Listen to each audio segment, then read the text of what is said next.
Hi, my name is Ryan Harper, and I'm the host of Reporter's Notebook. And today we have our weekend anchor and daytime reporter, Erin Jenkins, who is here in studio with us today. How you doing today? I'm good, Ryan. How are you today? I'm doing just fine. Good. It's my Friday actually, so Nice. it's a good day. Good. Yeah. So, thank you for joining us today. And, recently, the major headline this week here in Greenville is the apartment fire that started on the second floor of the Treybrooke Apartment complex. Can you tell us a little bit about that? Yeah. It was a really big fire actually. I was in Snow Hill. I guess it was Monday morning. Yeah, Monday morning. And got a text saying there was a lot of smoke in Greenville. People were seeing it from, miles away coming in. And so I was like, okay, it's probably a pretty big deal. So I kind of left my story, went immediately there, got there, tons of fire personnel, Greenville Police, Bay County Sheriff's Office, also Red Oak Fire, Greenville Fire and Rescue, a lot of crews there. And when I got there, it was mostly just smoke. There was a little bit of fire kind of coming out of the chimney stacks, actually. But it was a building in the back of the complex, pretty much totally engulfed from what we could tell, with either fire, smoke, water damage from the sprinklers. Pretty big deal for an apartment complex here.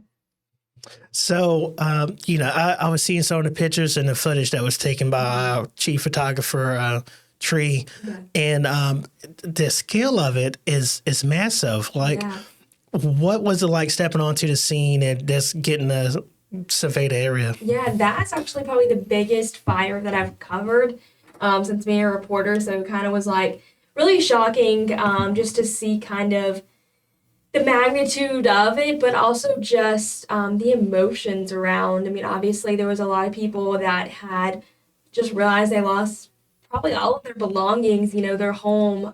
So that was kind of shocking for me. I just hadn't really ever realized that before. And because it was such a big building, there was, I believe, 24 units affected totally in that building. So you think about that, that's at least 24 people if there's not, more than one person living in that. It could be double that.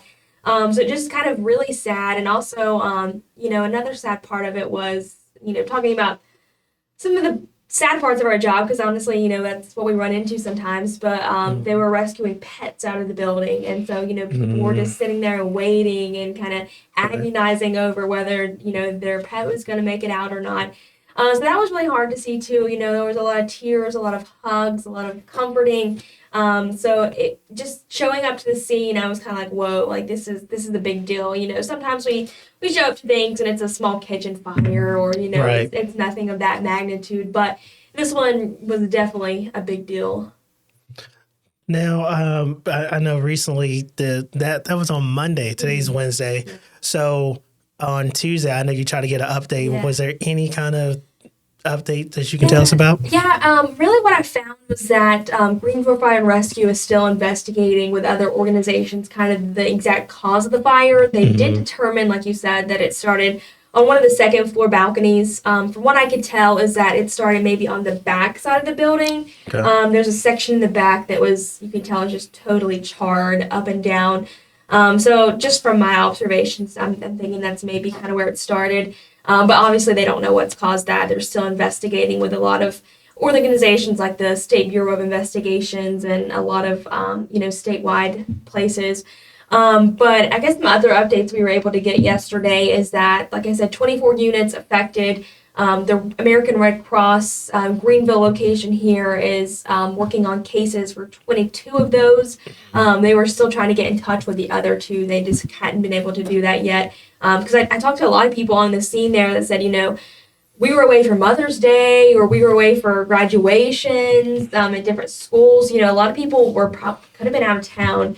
So they're just kind of like trying to, make sure everyone's good to go and kind of has realized the situation. But I guess another update too is that if you're familiar with Treybrooke, you know that it's pretty much right across the road from the Brody School of Medicine. Right. And so a lot of the people that live there are students at the med school.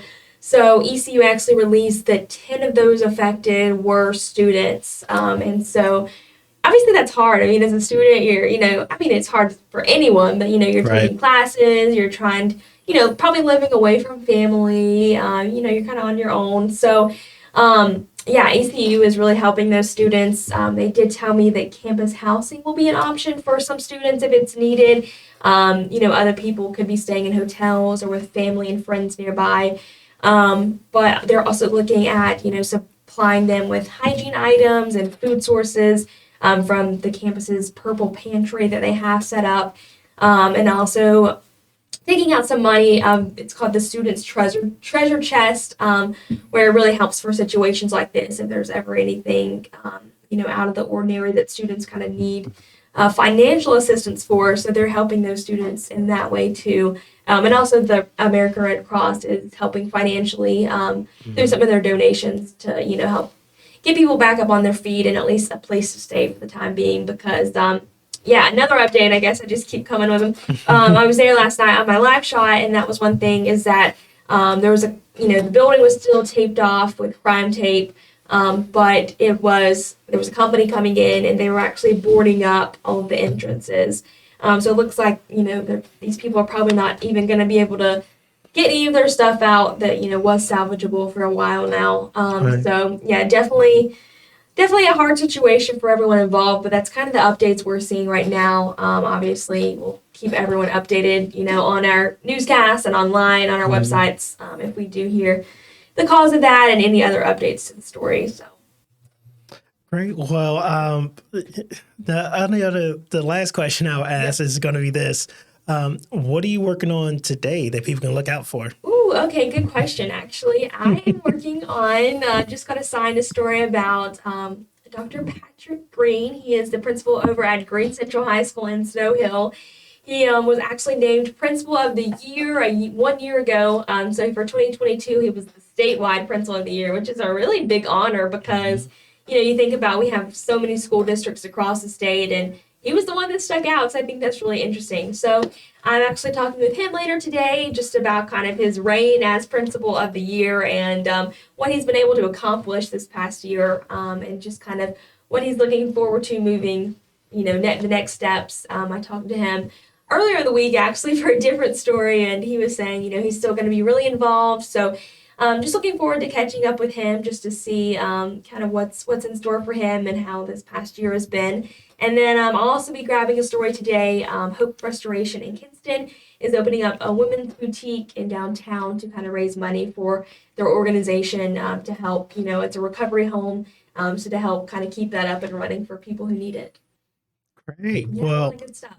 It seems like your day is stacked, so I won't go ahead and let you be. Thank you. Well, thank you so much for joining me today, and I hope to see you soon. Thanks, Ryan.